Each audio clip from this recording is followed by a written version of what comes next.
Podemos? Bom, boa tarde aí a todos.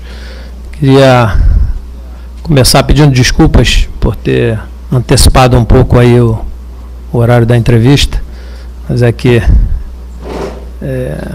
ainda tem que trabalhar hoje. Então, sair daqui ainda tem que ir para o consultório. O que me traz aqui é falar sobre dois assuntos, um que eu acho que é a expectativa da maioria dos senhores, e o outro que veio à tona recentemente, que é a respeito de acusações de gastos pessoais meus, tendo sido pagos pelo Clube de Regatas Vasco da Gama.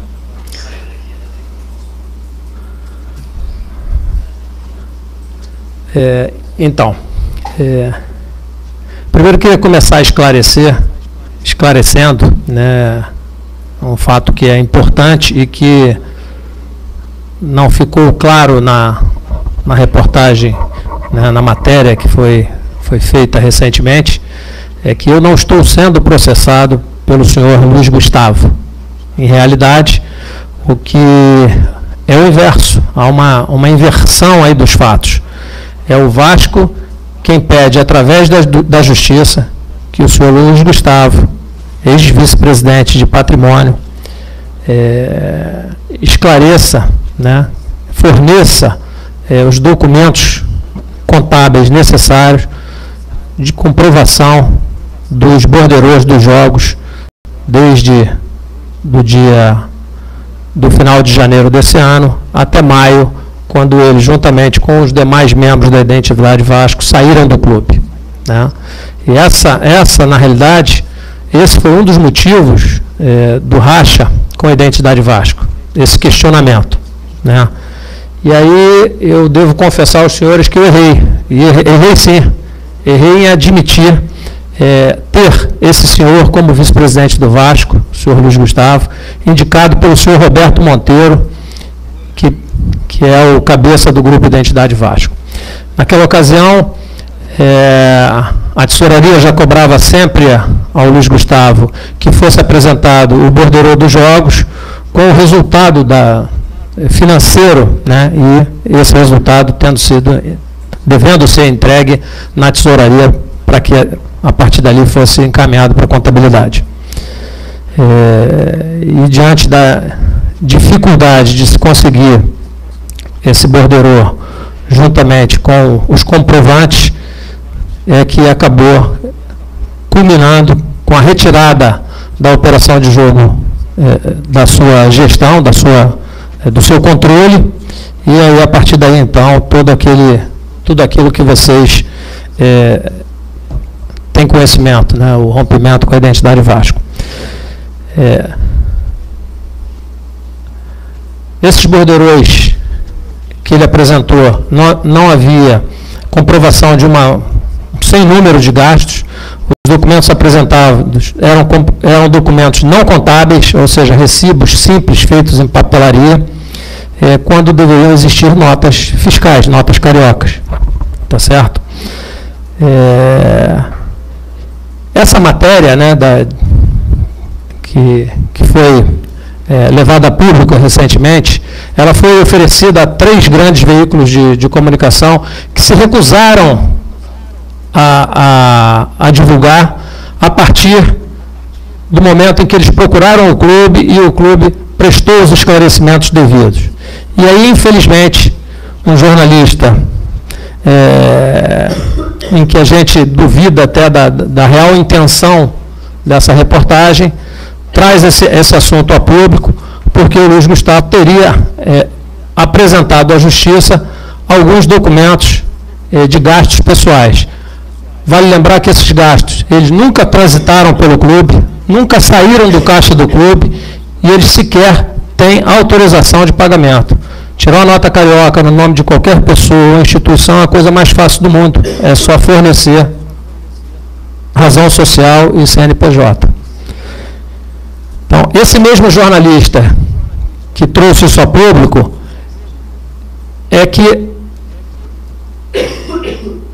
não tem credibilidade junto à torcida vascaína. É o mesmo jornalista que no início do ano disse que o Vasco tinha fechado com o Henrique Dourado, que tinha fechado com a Nike, e quando nós nunca tivemos conversa nem com o jogador e nem com a empresa.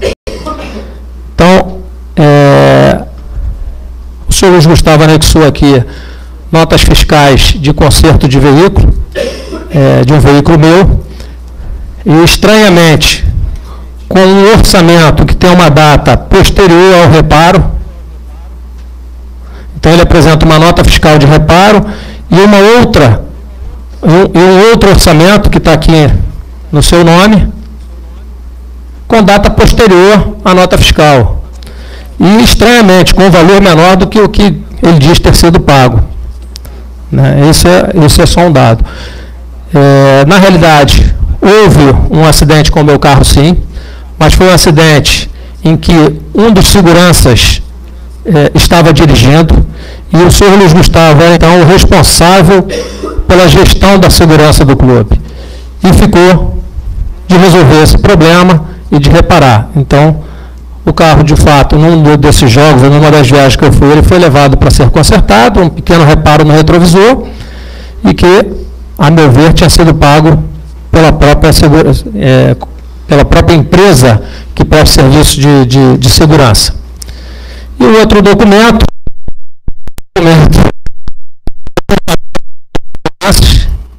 que fazia minha segurança e que faleceu baleado depois do expediente, ao chegar na sua casa, e que naturalmente eu entendo que seria custo ou da família ou da própria empresa de segurança, a quem ele era subordinado.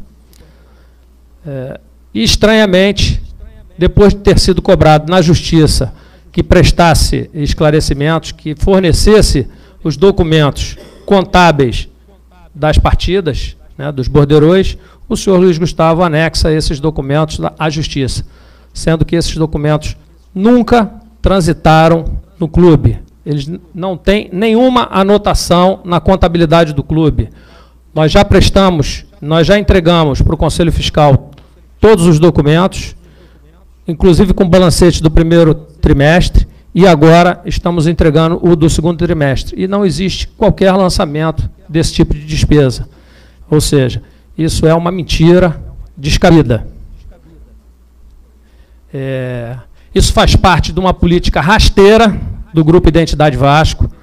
A gente aceita a oposição, aceita a oposição política, isso acho que é natural, é saudável no clube, mas esse tipo de política rasteira que vem sendo feito pelo Grupo Identidade Vasco já há alguns meses, que tem a finalidade tão somente de criar dificuldades, de criar empecilhos a essa gestão. Então, só que isso tem que ter um basta, né?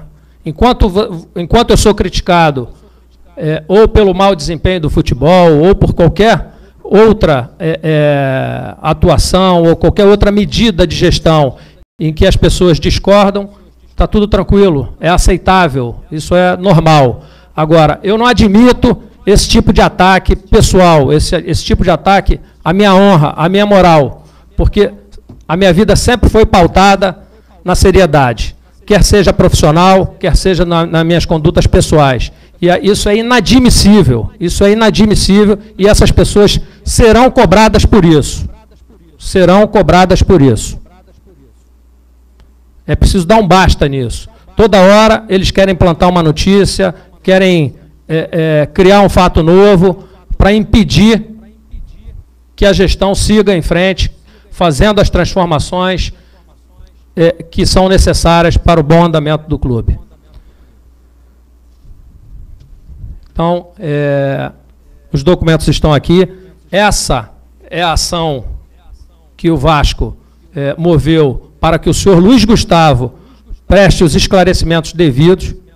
Só para vocês terem uma ideia, hoje nós temos aqui os borderôs que são feitos após a saída do grupo do senhor Luiz Gustavo, do Identidade Vasco, onde todo serviço, como segurança, por exemplo, quando se faz uma partida de futebol, é preciso que a empresa que faz a segurança do jogo, ela esteja legalizada na Polícia Federal e que apresente um plano para cada evento esportivo, com número de participantes, com número de seguranças, com tudo isso. Essas empresas, elas têm CNPJs. E a forma deles comprovarem o que eles recebem é através de nota fiscal, concordam? Pois bem, nenhum jogo sob a administração do senhor Luiz Gustavo tem uma nota sequer de segurança. E, estranhamente, ele e o senhor Roberto Monteiro são donos de empresas de segurança. Eles deveriam saber que a empresa tem que fornecer nota fiscal. Isso sem falar no valor pago aos seguranças, que oscila de jogo para jogo, quando existe um contrato em que o valor por pessoa, por segurança, no dia de jogo, é de R$250. E nós verificamos que, baseado no planejamento entregue à Polícia Federal, quando se divide o valor cobrado pelo número de seguranças, esse valor oscila entre R$330 e R$380, estranhamente. E não há uma nota fiscal sequer fornecida por essas empresas no borderô. O que se pediu na justiça, através da justiça, primeiro individualmente, através de uma comunicação extrajudicial. Como ele respondeu que já tinha entregue e não forneceu os documentos, nós entramos na justiça, porque amanhã eu poderei ser cobrado por isso pelo Conselho Fiscal. No ano que vem, na prestação de contas, mas cadê aqui a comprovação desses gastos? Então, é necessário que essas empresas, quer seja a que fornece ambulância, a que fornece catraqueiro, a que fornece bilheteiro, que elas apresentem notas fiscais. E é isso que está sendo exigido do senhor Luiz Gustavo. E aí, como ele não apresentou, preferiu entrar com esses documentos. Isso é uma aberração. É uma aberração. Porque o papel dele qual seria? Acabou o jogo, junta todos os documentos, junta o borderô e dá entrada na tesouraria, que é assim que está sendo feito. Mas não. Esse dinheiro não entrava na tesouraria, nós éramos obrigados a ficar atrás dele, pedindo para ele trazer o dinheiro, porque tinham contas a pagar, e os recursos, todos sabem hoje, são escassos no clube. E depois de muita insistência de tudo isso, eu tirei a operação de jogo da mão dele, e hoje sim, todos, e vou deixar isso aqui para quem quiser ver, todos os fornecedores, todos aqueles que prestam serviço, entregam a nota fiscal antes mesmo da realização da partida. Ou seja, no dia seguinte à realização da partida, nós estamos com o borderô pronto e com o resultado financeiro sendo entregue na tesouraria. Estranhamente, nós hoje pagamos R$5.000 pelo serviço médico, pelas ambulâncias no jogo, e antes o custo era de R$12.000. Mas não tem nota fiscal.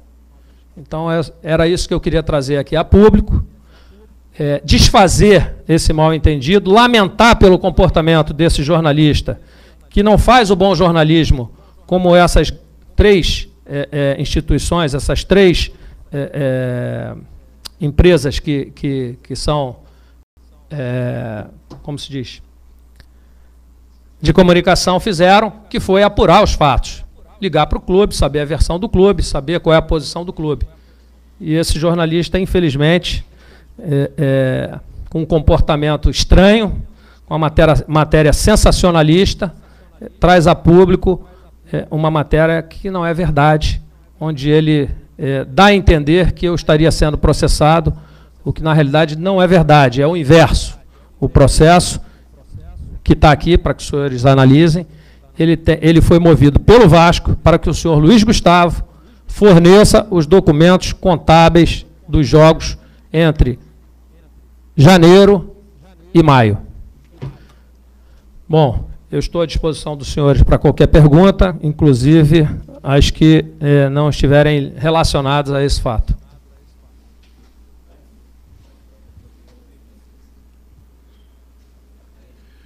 Presidente, como que o senhor está vendo esse momento da eleição anulada? Que comentário o senhor faz? O jurídico está tentando caçar essa liminar. O senhor será candidato de novo se realmente acontecer a manutenção da anulação da eleição? O que o senhor falaria? Bom, Wellington, eu acho que tem alguns pontos que são importantes a gente esclarecer. Quem entrou com essa liminar, eu entendo que não entrou com o objetivo, de fato, de fazer uma nova eleição nesse momento. Essa é uma matéria importante e que precisa ser julgado o mérito. Acho que não é uma decisão liminar que vai mudar o rumo do Vasco. Eu acho que isso a gente tem que entender que é preciso que o mérito seja julgado. E aí eu vou entrar já nesse aspecto. Mas, só para entender, a meu ver, essa liminar tem por finalidade tumultuar a gestão. É isso que a oposição vem fazendo quando ela, apesar de todos os esclarecimentos acerca do empréstimo pleiteado pela gestão, eles pedem maiores esclarecimentos. Convenhamos. O que mais nós teríamos para esclarecer? Só para você ter uma ideia, na segunda reunião do Conselho Deliberativo, eu propositalmente não me abstive de fazer qualquer pronunciamento. Ou seja, a matéria foi aprovada na segunda reunião sem que eu apresentasse qualquer tipo de argumentação. De propósito, para provar que a finalidade não era de ter maiores esclarecimentos. Era sim de procrastinar, de trazer prejuízo para a gestão, sem pensar que esse prejuízo seria do Vasco. Essa é a verdade. Quando a gente diz que o Vasco não terá mais 38 milhões, só vai ter 31, as pessoas podem entender que ao invés de pegar 38 milhões de empréstimo, vai pegar só 31. Não é isso. Ele vai pagar o mesmo valor. As parcelas que o Vasco vai ter que pagar são exatamente as mesmas. Ele vai pagar o mesmo valor, mas vai receber 7 milhões a menos. 7 milhões a menos que devem ser computados na conta daqueles que votaram pelo adiamento do empréstimo. Foi esse o serviço prestado pela oposição. Fazer com que o Vasco perdesse mais 7 milhões. Num clube que já tem uma dificuldade financeira enorme. Então, 7 milhões de reais serão jogados pela janela, por conta dessa irresponsabilidade desses grupos de oposição. E é isso que eles têm feito ao longo do tempo. Voltando à questão da nova eleição, eu quero te dizer o seguinte: essa liminar é uma liminar infeliz. Nós seguimos acreditando na justiça e que ela vai entender dessa maneira, caçando essa liminar. Porque, veja bem, é um verdadeiro absurdo. Quem reclama nessa liminar que a eleição seja anulada foi quem venceu a eleição. Sobre o pretexto de que houve fraude realizado por quem perdeu a eleição. Então, vamos ver se a gente consegue entender isso. Eu ganhei a eleição, estou reclamando que houve fraude, que quem perdeu fez a fraude. E aí eu anulo a eleição e trago supostamente quem fez a eleição novamente para o pleito. Tá bom. Aí existe uma outra alegação de que se a chapa azul fosse eliminada, entraria a chapa branca. Ah, não, aí, né, eu poderia ter chance de ganhar na Lagoa. Mas espera aí. Eu venci a eleição na Lagoa por 154 a 88. Ou seja, 66 votos a mais. Então vamos tirar os 30 votos da chapa azul. Então eu perdi 30 votos. Vamos colocar a chapa branca na jogada. Então, são 30 votos. Suponhamos que esses 30 votassem na chapa do Júlio. 60. Mas eu ganhei por 66. Isso eu estou supondo que os 30 votos da chapa azul foram meus e que os 30 da chapa branca seriam dele. Ainda assim, ele perderia. Qual é a reclamação? É de quem não sabe perder. É daquele menino mimado, perdeu na rua e foi chorando para casa. É isso. E tem mais. A liminar, ela dá uma decisão que é definitiva. Pressupõe-se que uma liminar tenha por finalidade evitar um prejuízo maior. E qual é o prejuízo maior que pode existir?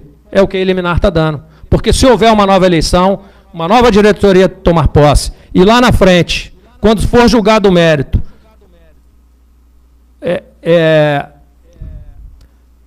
a decisão for diferente, como é que fica?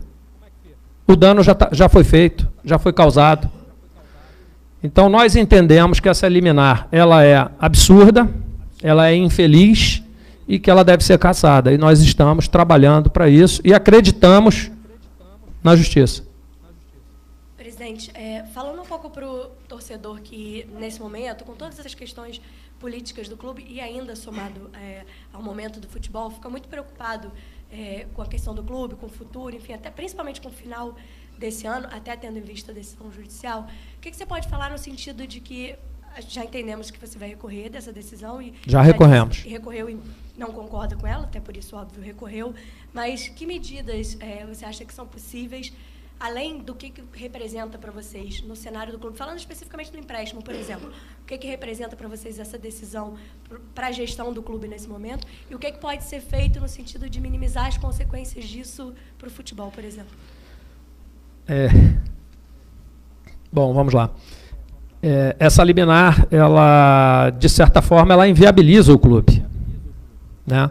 Quando, na decisão, a juíza diz que ela mantém os poderes, mas que as decisões tomadas poderão ou não ser ratificadas por quem toma posse futuramente. Então, entenda, como é que eu fecho um patrocínio se a minha decisão poderá ser revogada em 2 meses? Se você fosse a representante de uma grande empresa e que fosse investir num clube 10, 12, 15 ou 18 milhões num patrocínio master, e agora é o momento da gente conseguir isso, eu tenho dito há muito tempo, porque é nesse período em que as grandes empresas tomam as decisões de quanto vão investir e de onde vão investir o seu dinheiro no marketing para o próximo ano, ou seja, quem está pensando em investir em marketing esportivo para 2019, está planejando agora. Então é agora que nós temos que intensificar as conversas para fechar esses patrocínios. E aí, por exemplo, como é que você vai fechar com o clube que você não sabe se em dezembro será ratificado ou não esse contrato? Esse é um impacto. Outro, está tudo certo com o banco. Ele disse, tá legal, só que não. Com essa decisão não dá, só se for cassada. Então, o empréstimo está inviabilizado, porque o banco não realiza o empréstimo, não fecha o contrato com essa liminar. Então, esse é o outro impacto. Sem o empréstimo, o clube fica asfixiado. Nós assumimos o clube com um déficit de 130 milhões para esse ano, com uma dívida de curto prazo de 87 milhões. Então, nós fizemos todo um planejamento para que nós conseguíssemos ultrapassar 2018, porque é o ano mais difícil para o Vasco. Em 2019 tem alguma folga, em 2020 melhora um pouquinho, e a partir de 2021 melhora bastante. Então, esse empréstimo foi feito um planejamento para que não afetasse, para que não comprometesse nem os anos subsequentes, tampouco a próxima gestão, mas que daria um fôlego para nós chegarmos ao final do ano, pagando os salários em dia, como nós vínhamos conseguindo, pagando os acordos judiciais e os extrajudiciais que fizemos, e isso também vinha sendo cumprido. Obviamente, para cobrir esses 130 milhões, nós contamos com o dinheiro da venda do Paulinho, que foi algo em torno de 57. Esses 38 de empréstimo, algo em torno de 30 milhões que nós, através da gestão, conseguimos, ou por aumento de receita, ou por diminuição de despesas, tá certo? Ou seja, já pela eficiência da gestão, resultado da gestão, mas certamente não existe gestão que consiga uma diferença de 130 milhões em um ano. Então, nós conseguimos fazer a diferença em algo em torno de 30 milhões, mas precisávamos desse empréstimo, além da própria venda do Paulinho. Essa liminar, o que ela faz é frear. Nós já vínhamos com grande dificuldade, por conta desse movimento político de oposição, de procrastinar, de criar dificuldades para a gestão. Na nossa programação, esse empréstimo já deveria ter acontecido há mais de um mês atrás, e aí nós já temos esses reflexos.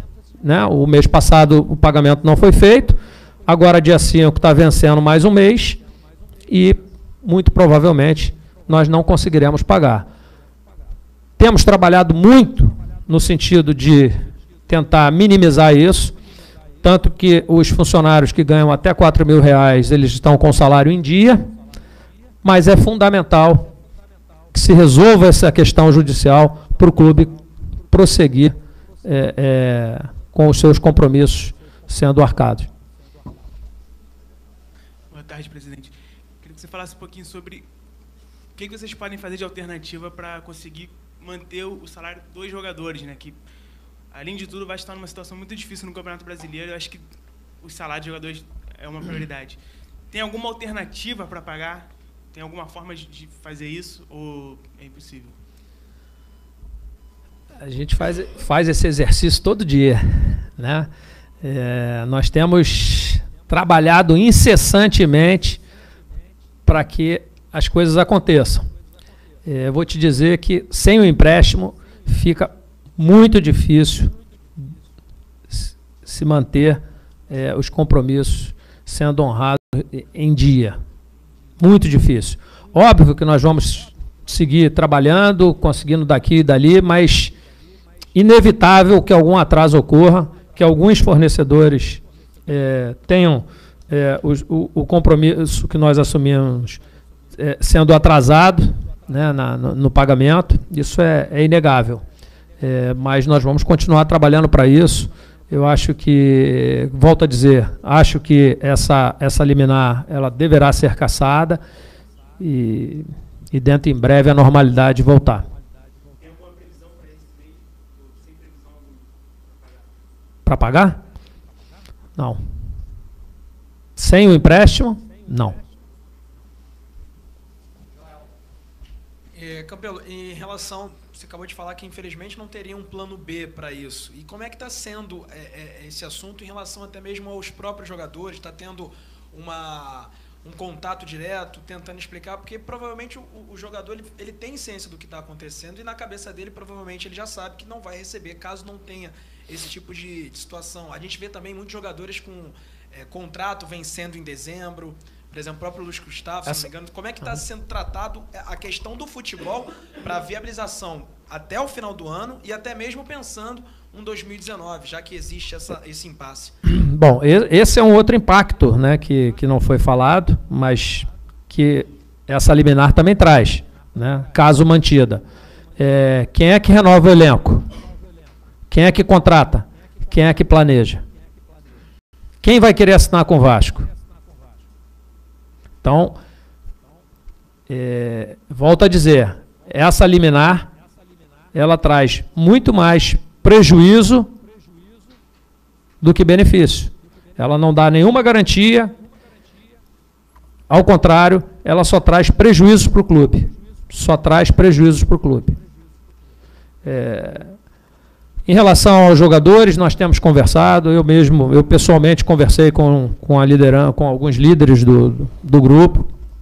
Eles estão entendendo, sabem que a liminar ela está sendo trabalhada, né, nós estamos trabalhando para caçar a liminar E, enfim, eles acreditam, felizmente, eles acreditam na gestão e estão dando esse crédito. Mas é fundamental, claro, que a gente tenha êxito no judiciário para que o Vasco possa conseguir seguir, né, o seu caminho sem maior turbulência. Boa tarde, presidente. A gente vive um momento no Brasil em que praticamente só se fala de política e no Vasco não tem sido muito diferente nos últimos tempos, né? O senhor falou que conversou com algumas lideranças do elenco, que a princípio os jogadores parecem entender a situação. Até que ponto vocês temem que essa situação toda até o final do ano, sem certeza, possa contribuir para um possível rebaixamento? Eu acho que esse temor é de todo vascaíno, não é diferente da gestão. Nós da gestão também temos esse temor. Volto a dizer, nós confiamos na justiça e espero que essa liminar seja cassada o mais rápido possível e que a normalidade volte. Mas, obviamente, não dá para esconder o sol com a peneira. Se mantida, nós teremos grandes dificuldades. Boa tarde, Gabriel. A gente estava fazendo ao vivo aqui, ver os comentários, eu imagino que você tem acesso a isso, rede social. E como é que é essa relação de um cara que prestou serviço no futebol há muito tempo, no Vasco, Sim. Né? E é um profissional bem-sucedido na vida pessoal, é uma curiosidade do jornalista. Como é que é com a família isso, né? Você chega a ser vidraça diariamente. Diariamente. E não tem nem a compensação, pelo que a gente sabe, em tese, não são remunerados, os dirigentes, o Exato. presidente não é. Como é que é essa relação? Como é que chega em casa e fala com a mulher, com os filhos, tomando pancada? Eu imagino que eles sofram isso também. Eu estou vendo pelo recorte aqui agora do ao vivo. Como é que é isso para você? Então, óbvio que a família sofre junto, né, e duplamente, porque são todos vascaínos, minha esposa é vascaína, meu filho, minha filha. E a gente sabe que o futebol depende muito de resultado. Talvez nada disso aqui estivesse acontecendo se a equipe estivesse vencendo e numa colocação mais confortável na tabela. Eu acho que isso é natural, o torcedor se revolta. Nós vivemos num país em que, não sei como é que é lá fora em relação a mídias sociais, mas assim, as pessoas extrapolam, né, daquilo que podem fazer, de fato atacam a família, tudo isso, mas eu acho que de uma certa forma isso nos fortalece, porque faz com que minha esposa, eu, meus filhos estejamos cada vez mais unidos, né, porque a dificuldade é que faz as pessoas se unirem. É por aí que a coisa está caminhando. E, por outro lado, estou acostumado com o futebol, já vivo isso há 35 anos, sei como é que é. Tenho certeza que se amanhã ou depois o Vasco emplacar 3 vitórias aí seguidas, a coisa muda, porque é assim, né? Quando jogou melhor, quando venceu, apareciam os elogios, quando perde no dia seguinte é uma enxurrada de críticas. É o futebol é assim. Deixa eu fazer mais uma aqui, não. Presidente, até já que você falou, até pensando nisso, né, da sua questão até profissional, como médico, como ortopedista, algumas das questões que os torcedores têm reclamado muito é da questão das lesões hoje no elenco. Como médico, como você tem visto isso, como você recebe essas críticas, como você conversa com o teu departamento médico hoje, como é que você entende essa situação, que de fato é um ano de muitas lesões. Sem dúvida alguma, é um ano de muitas lesões, mas nós precisamos ser racionais. Primeiro, a gente tem que voltar na política, né? Existe uma guerra política e as pessoas querem atingir. Todos sabem que eu sou médico, todos sabem que eu passei 25 anos trabalhando aqui, que eu operei uma centena de jogadores. E onde é que eles podem me atingir? Falando da área médica.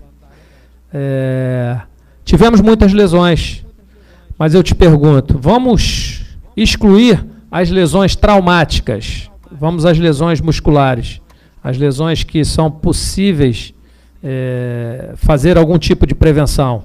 Será que o Vasco teve um número maior, significativamente maior do que os outros clubes? Porque eu posso enumerar para você aqui um sem número de lesões que não foram musculares, que são lesões traumáticas e que, portanto, não há como se prever, não há como evitar. Então, por exemplo, eu posso te dizer aqui, o Wehrle, ele teve uma fratura de antebraço numa bicicleta que um oponente deu. Voltou a jogar, foi uma dividida, o oponente entrou por cima, ele fez uma fissura no metatarso. Essas lesões, não há departamento médico no mundo que consiga evitar, concorda? O Paulinho fez uma fratura à luxação de cotovelo. Inevitável. O Rildo luxou a escápula humeral. Não há quem previna. O Castan veio para cá, jogou o primeiro jogo contra o Palmeiras. No segundo jogo, na metade do jogo, o adversário cai nas suas costas, ele fraturou a falange de uma das mãos e luxou o outro ombro. Aí nós vamos para um jogo em Belo Horizonte, em Brasília, o Bruno tem um trauma de crânio. Cumpre o protocolo, volta a treinar, treina um dia, treina o segundo para ir para o jogo, já pensando em ir para o jogo, e faz uma fratura no metatarso e é operado. Aí o de sábado toma um pisão e fratura uma falange. Realmente são muitas lesões. E uma mentira contada 100 vezes vira verdade, né? Então as pessoas que estão contra começam a atacar, falar, e a maioria dessas pessoas acabam repetindo como papagaio aquilo que ouvem. Eu gostaria de ter uma análise desse tipo. Vamos excluir as lesões traumáticas e ver as lesões musculares se foram diferentes dos outros clubes. Deixa eu só fazer uma contrapartida, você que eu já quero perguntar. Mas, por exemplo, falando das lesões musculares, já que, de fato, são muitas lesões traumáticas, e concordo com isso. Hoje a gente tem, por exemplo, o Raul, o Lennon, que são dois jogadores que recentemente tiveram, inclusive, recorrentes, por causa do Lennon. Por exemplo, a situação do Breno, que não é muito clara, ele mesmo pede para que não se fale muito sobre a situação. Não é muscular, eu te garanto. Sim, mas existe... E não há como departamento médico prevenir também. Mas, até por ser da área, você exige ou coloca para o teu departamento um limite, um número que você considera normal de lesões musculares no ano? Existe esse controle, assim, algum indicador que você usa e conversa com ele sobre? Existe indicadores. Deixa eu te dizer, o Breno, se você não sabe, quando nós chegamos aqui, ele tinha sido operado fora do Rio. E aí voltou a jogar e voltou a apresentar problema.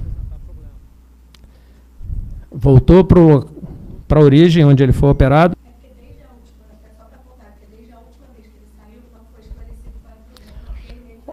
Existe uma questão ética, e que a gente, por conta disso, não deve fazer nenhum tipo de esclarecimento que não esteja de acordo com a vontade do paciente, né? Antes de tudo, eles são médicos e devem obedecer ou respeitar, seria melhor, a posição do paciente, que pode ser jogador, pode ser atleta, pode ser empregado do clube, mas antes de tudo é um ser humano e que deve ser tratado como tal. Se ele coloca uma questão que não gostaria que fizesse comentário, nós estamos absolutamente impedidos de fazer qualquer comentário. Mas eu posso te assegurar que não é um problema que se possa prevenir. Não sei se eu entendi certo. No caso, o Breno foi operado em fevereiro, aí ele voltou a jogar, apresentou o problema novamente contra a LDU, se eu não me engano. Ele foi operado nesses últimos meses, é isso? Não, ele foi operado 2 vezes em São Paulo. Sim. Só isso que eu queria te dizer. Mas aí quando ele voltou, continuou com problema, teve que ser reoperado. Não, que eu entendi errado. Para mim, ele tinha sido operado de novo em junho e maio. Mas a minha pergunta, presidente, é o seguinte: em relação a toda essa crise política, você, em algum momento, até da campanha, se juntou, numa certa época, com o pessoal da Sempre Vasco. A Identidade Vasco era o pessoal que te dava sustentabilidade, né, anteriormente. Após a eleição na Lagoa, teve o racha, já explicado por você, mas eu queria entender o seguinte: como todos são vascaínos e já foram alguma parte juntos, E a gente sabe que briga judicial demora bastante. Existe por parte da diretoria, pelo menos um entendimento, uma tentativa de se tentar melhorar de uma forma de sentar e conversar?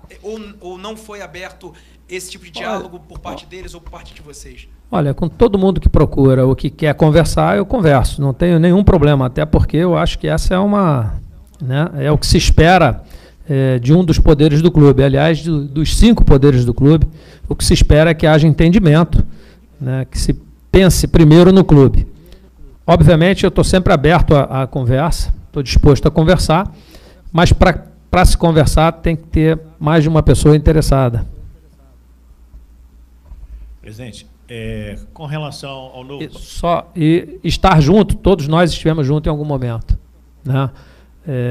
Até porque esse era um desejo da torcida vascaína, que a oposição se unisse para vencer a eleição. E isso, toda a união foi feita respeitando esse desejo, indo ao encontro desse desejo. Sobre o Novo Basquete Brasil, o Vasco vai participar do campeonato? Eles estavam atrelados ao empréstimo, à disposição financeira? Obviamente, a gente espera que possa participar, mas é uma questão bastante delicada. Hoje, nós não temos recursos. O caixa está zerado. E no momento em que o caixa está zerado, você tem que criar prioridades. E hoje a nossa prioridade é o futebol. Quanto custaria participar do Novo Basquete Brasil? Tem noção? Tem. O basquete custa algo em torno de 250 a 300 mil mês. Com relação à proposta trazida pelo Júlio Brandt, o que o senhor pode Qual a falar? proposta? Do fundo de participação, né? do fundo de investimento. Ah, sim. Até para Olha, então, vamos lá. Primeiro que eu acho que essa coisa é bastante midiática, né? Eu entendo, nós estamos, volto a dizer, à disposição para conversar. Hoje mesmo já recebi 2 telefonemas de pessoas querendo trazer fundos de investimento, um deles vindo da Alemanha, e que a gente não sabe exatamente quem é, o que é, mas vou sentar para conversar.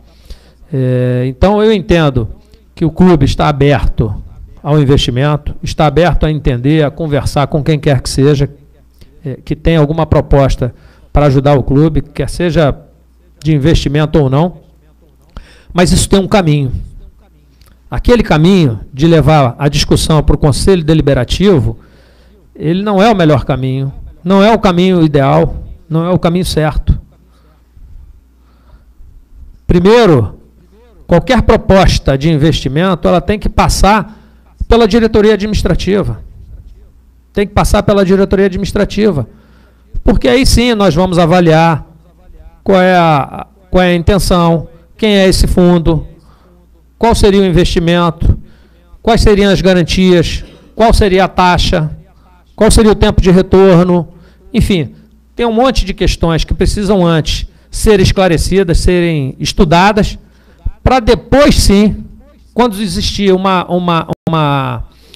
digamos assim, já uma minuta, né, já um certo entendimento do que é possível, aí sim, levar para o Conselho Deliberativo para ser aprovado ou não. Aí você apresenta ao Conselho Deliberativo para que ele aprove ou não. Levar uma proposta, um fundo que vai lá, fala e não apresenta nada de objetivo, é perda de tempo, desculpa. Se eu fosse levar todas as pessoas que chegam com fundo de investimento, propondo alguma coisa para o Conselho Deliberativo, nós íamos ter 2 reuniões por semana. Então, eu estou aguardando que após a apresentação o fundo me procure para a gente começar essa discussão, começar a entender isso. Na reunião, os questionamentos que nós fizemos não foram esclarecidos, como, por exemplo, onde é que esse fundo já investiu? Qual é a experiência desse fundo? Ele foi criado para investir no futebol. Onde é que ele investe? É no Barcelona? É no Real? Onde? No Bayer? A gente quer saber. Num primeiro momento, a análise que nós fizemos, a busca que nós fizemos a respeito, tanto de quem veio apresentar, quanto do próprio fundo, ela não foi muito consistente, né? Eu acho que vocês, né, têm capacidade aí de investigar, entender, até nos ajudar nesse sentido, né, para conhecer melhor. Boa tarde, presidente. Existia na semana passada a expectativa de conseguir a concessão do terreno para o CT. Isso, em que posição isso está? Se isso também foi atrapalhado por todo esse não, por enquanto não. Bom, eu estive com o prefeito Crivella, já havia condição, né, eu já poderia ter assinado essa doação. Entretanto, ela estava pronta apenas para uma das áreas, que nós entendemos ser pequena. O ideal para o clube é que ele obtivesse as duas áreas que anteriormente foram destinadas a Vasco e Botafogo. Como o Botafogo não tem mais intenção de usar aquele terreno, até porque já conseguiu uma outra área aí que tem lá o seu CT sendo desenvolvido, não havia nenhum óbice a aquisição desse terreno. Então, o que nós estamos esperando é que seja feito o processo dessa segunda parte, dessa segunda área, para que nós